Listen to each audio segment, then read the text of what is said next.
Greetings, ladies and gentlemen. This is Andrew Snorton with Creative Community Solutions. And as you're aware, we cover a lot of different things from arts and entertainment, sports, government and politics, nonprofits, things of that nature. And every once in a while, we get the opportunity to actually sit down and chat with some of the great people that we get a chance to connect with. Now, this young lady, and I always say young lady, that's what, look, you never ask a woman her age. And if you say that, you never get in trouble. But we got a chance to actually connect last fall during election season.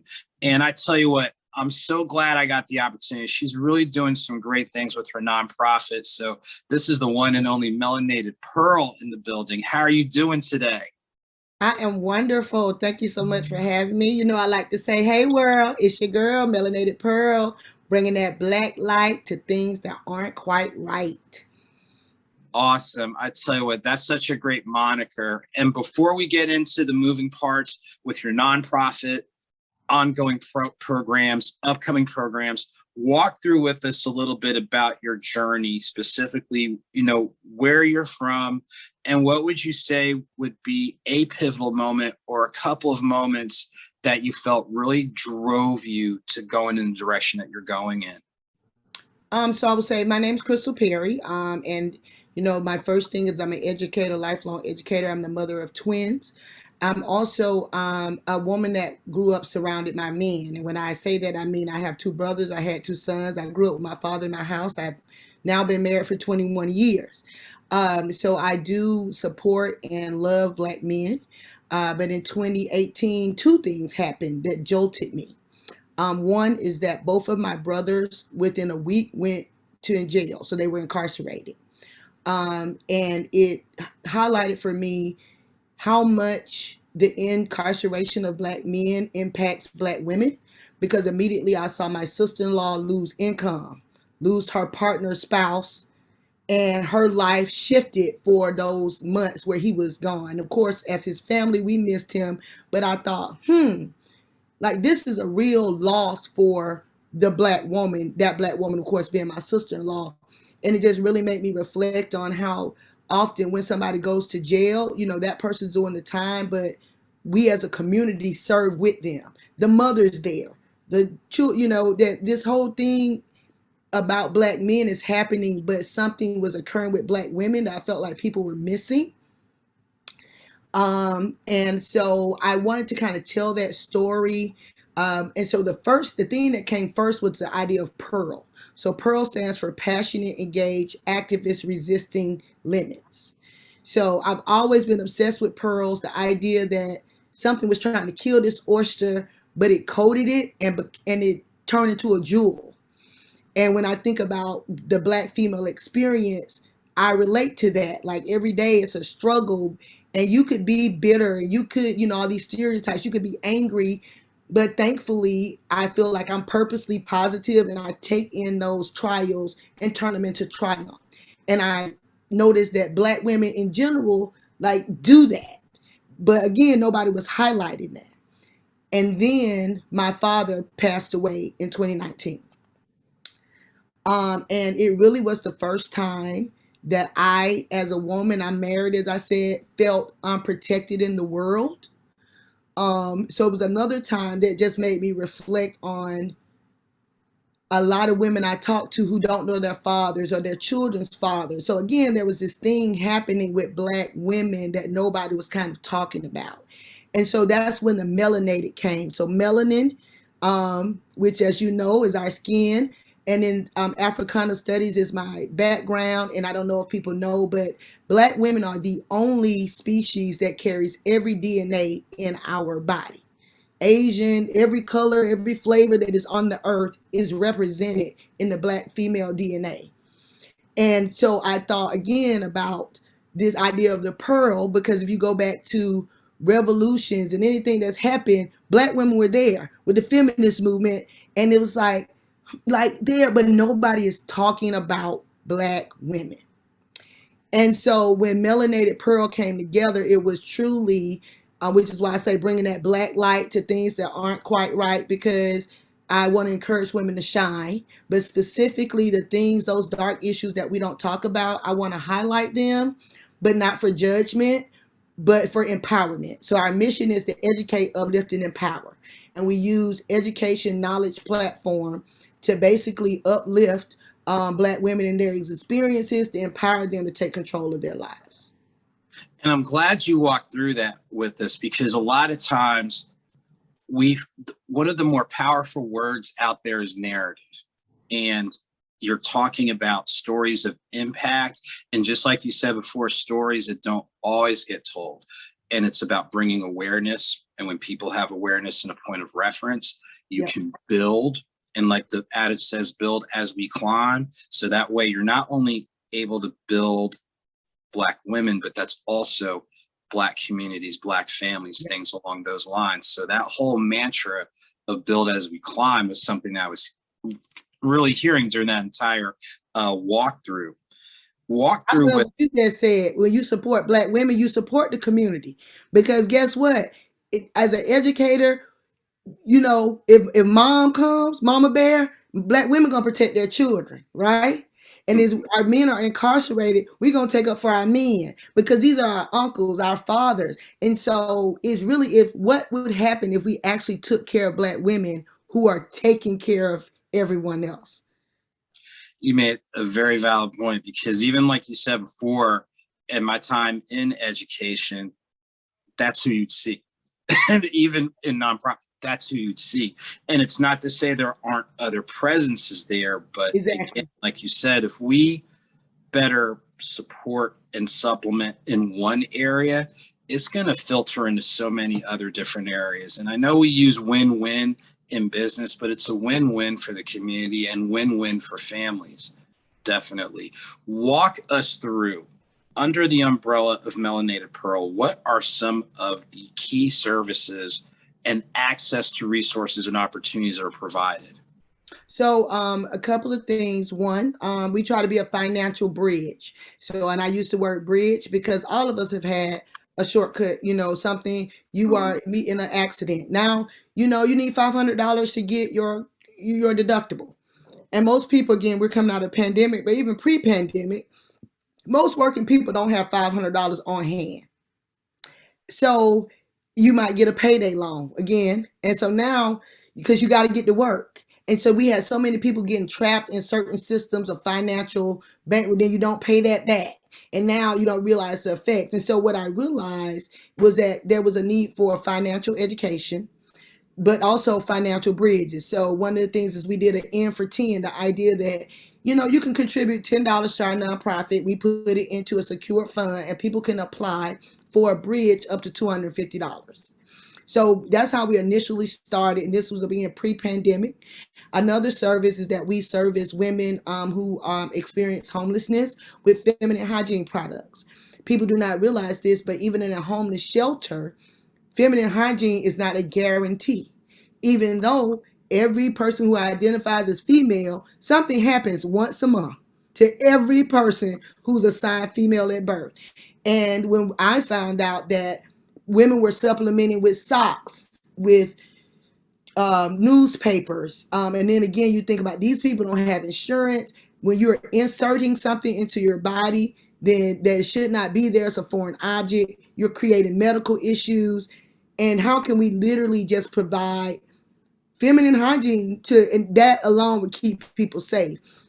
And as you said about stories, one of the things, if you're in Atlanta, I tell people that blew my mind was that if you've ever seen a woman sitting in a corner, like on a bucket, she's probably on her cycle and literally sits there all day. And people, thankfully, people don't realize how strong even the homeless community is that bring her. But the idea that the only solution is just to sit, because every month this is going to happen. So that's another one where we specifically try to make sure that we are helping homeless shelters. We partner actually with Save Our Jewels to provide a natural alternative. So even in, again, we go back to educating, a lot of things that are available that are the name brand products are actually not safe for women. A lot of products for women were created by men. Things like tampons and those things actually have bleach in them. So you think about, what do we say about bleach? Can you eat bleach? Are you supposed to put bleach on your skin? No, but we're telling women to put bleach inside of their body. And so these are things that you're finding out now with women, young people having trouble with birth and fibroids and some of this stuff that is directly linked to feminine hygiene products. And then because of the pandemic, and again, because we met during the election season, so in Clayton County, where I live, we got a lot of acknowledgement. 183% of Black women involved in elections and voting, hitting the streets. I was one of them. And then the pandemic happened, where we found that majority of Black women living in Clayton County, specifically female-led households, lost their jobs because the airport closed, the restaurants closed, and Clayton County specifically, the school system was completely virtual until April. They did not give any in person. So if you had a child who was under 9, how did you work? How could you work? And of course, there were CDC protections in place, but I noticed in particular, we are not in Atlanta. So a lot of the funding goes to Atlanta, it goes to the CAB. But I had to bring up with that knowledge right now in the metro Atlanta area, Clayton County is actually one of the blacker suburbs. It, historically it's not, but right now it is. And the beauty of the election is now we have the numbers. And so specifically right now we've been doing eviction prevention. Um, and we're getting ready for back to school. So these are all initiatives that we are currently doing, but our mission, educate, uplift, and empower, allows us to pivot so that we could be what the community needs. Because I tell people initially, serving homelessness was not in our strategic plan, but then COVID came. And Black women are our target, and I see that Black women and their families are the most impacted with eviction. So that's the beauty of having a board that stands. We can have a meeting to actually now serve the community, and that's why I call it the impact work, because we truly want to impact. It's not, oh, we're not doing this, we're gonna do it next year. No, this is happening now in my community. What can we do now? And so those have been our biggest ones: the financial bridge, feminine hygiene for women experiencing homelessness, and eviction prevention. Wow. And I tell you what, it's great that not only you're casting as wide a net as possible, but one thing you said, and even throughout that segment, is the sense of urgency. What can we do now, given the access to resources and information, to not only help address these challenges, but like you said before, it's shedding light, because a number of people would be unaware that these things are existent. And you made a very valid point just about where you are in Clayton County. That's partially the reason why it was so pivotal during the elections, because the demographics change. And as you said before, a number of people in that demographic were engaged, involved. So you're just taking what happened during election season, Yep. and that's part of who you are individually, part of what you're doing collectively, to be active, to be engaged, to be aware. Based on what we have, what can we do now? What do we need to continue to build upon? Let me ask you this. As the back to school piece is coming up, and we know a number of the Metro Atlanta schools will be up and running first week of August, second week of August. Walk through with us date, time, location, items that are going to be distributed, as well as how people can support if people are able to donate items or things along those lines. Thank you. So we are having a back to school drive, but unlike others where it's kind of low, big for the community, we're using our data to focus in specifically on Riverdale Clayton apartments. As I said, as a part of our eviction prevention program, we got over 75 applicants, and I think about 22 came directly out of this apartment complex. And so we've been able to build a relationship with some of the residents, but also the property manager. And so this is an opportunity for us to go deep. And rather than offering book bags to anyone with one or two things, we're doing grade level book bags. So I'm an educator, it's my background. And then so we are going to actually have a child, if they're going to the kindergarten, that they actually will have grade level supplies, from meaning manuscript paper, the big pencils so that they're learning to write, versus if a high schooler gets a bag, they will have college rule paper, protractors, things that are actually appropriate for their grade level. We're only doing 50. And we are going to have a packing party this Thursday, July 29th. Actually, in the plaza where Spicy Hill, we have someone who's volunteered space, and we're going to have the packing party from 5 to 8 p.m. this Thursday, July 29th. And then we're actually going to have the book bag giveaway at Riverdale Clayton Apartments on August 2nd, which is a Sunday, and school starts that Monday. Our hope is to have a DJ and to really make it a block party, because ultimately we kind of want to adopt this apartment complex. It is one of the more distressed areas in Clayton County. But as I said, when I meet and talk to the Pearls in this community, they really are young mothers who are resisting those limitations, who need just a little direction. And so that's where the education comes in, that we actually going to be talking to them about financial literacy. If you are evicted from an apartment, it actually is very hard to get another apartment. So those kind of things where young people may not, understand the long-term effects. You think you can do something right now, but as much as we're having a book bag giveaway, we're also making those connections to find out what people need. And I did not mention this, but we also have a partnership with the Urban Atlanta Metro Farm. So the other service that we provide is families or communities in needs. We will deliver food boxes. And so that's another thing that we will have about 25 food boxes as well in the apartments, because we do want to serve the needs of the full family. And ways that people could support is one, they could donate directly if you want to do Cash App at Melanated Pearl. If you have school supplies, if you want to drop them off, you can actually bring them on Thursday to the packing party. We are still looking for volunteers, so if you have time after work, we are inviting you to join us for that packing party, and all of that information will be provided directly. I can give it to you if you need the address. Okay, I tell you what, it's great how you described what makes this particular drive different. And to a degree, it's almost like really being specialized, but it comes back to what you said before. It's being aware of a need, talking with and listening to identify those needs, see what resources you already have in place, but then what resources do you want to continue to build upon. So it just seems like you've got your system down, and it's great because, again, it is about being proactive. It really is. So as we get ready to wind this down, remind people the best ways to stay connected, informed, and engaged with the work that you're doing. So I will say the best way to stay in touch with us is going to be on IG. It's probably the thing that we try to keep the most updated as far as our initiatives, and that is simply melanated_pearl.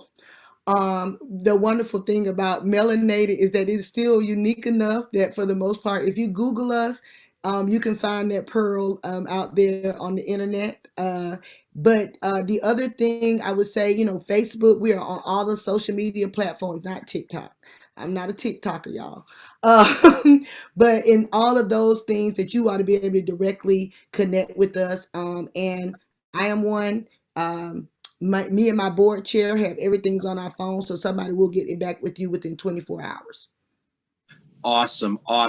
One final note, and you've done a great job, seriously, of sharing your story, how you got here, almost like this is where we started, this is where we are, this is where we're trying to go. If nothing else, if people don't remember all the moving parts or things along those lines, what's one, I'll say, set of words of wisdom, positive pearl, however you want to call it, that you'd like to leave with people so if they don't remember everything about our talk and about our article interview, what's one thing you want to leave with everybody? That everyone can make an impact, that each of us has something that is unique about us that we are supposed to contribute to the world. If it's making sandwiches, make sandwiches. Mine is, I feel like, is creating a space for Black women to thrive. I tell people I don't make anything, but it's been in my heart to say. And if you have something on your tongue, speak it. If it's something in your heart, let it out. Even if you see other people doing it, as people say, they're already making shoes. It doesn't matter, because your talents will make a way for you. We have Nike, Adidas, and Reeboks, right? All of them are successful because your talents will make a way for you. And that is the one thing I try to tell each of us, to get connected, because we have a purpose. And, not to be cliche, but to live that purpose living life. If it is to draw, is it to cook, it is to speak, that whatever it is that you are supposed to do, that you have to believe that your talents will make a way for you. Well, I tell you what, on that note, I really thank you for taking time out of your schedule to go ahead and share your story of impact. Ladies and gentlemen, if this is your first time being aware of Melanated Pearl, please don't let it be your last. Make sure to check out the actual written article, and definitely the video will be embedded in the article, and it'll be out there on YouTube. So there's different ways for you to get the information. Don't be greedy with the information. Go ahead and share it with somebody, just like our guest shared a lot of good things with us. So until next time, ladies and gentlemen, this is Andrew Snorton with Creative Community Solutions. Take good care. Have a great day, a great week, and beyond. We hope you enjoyed our interview with Melanated Pearl. To stay connected with them, add them on Instagram at melanated_pearl. Click on the link in their bio for all their contact info. And make sure to connect with us for upcoming interviews. We'll see you real soon.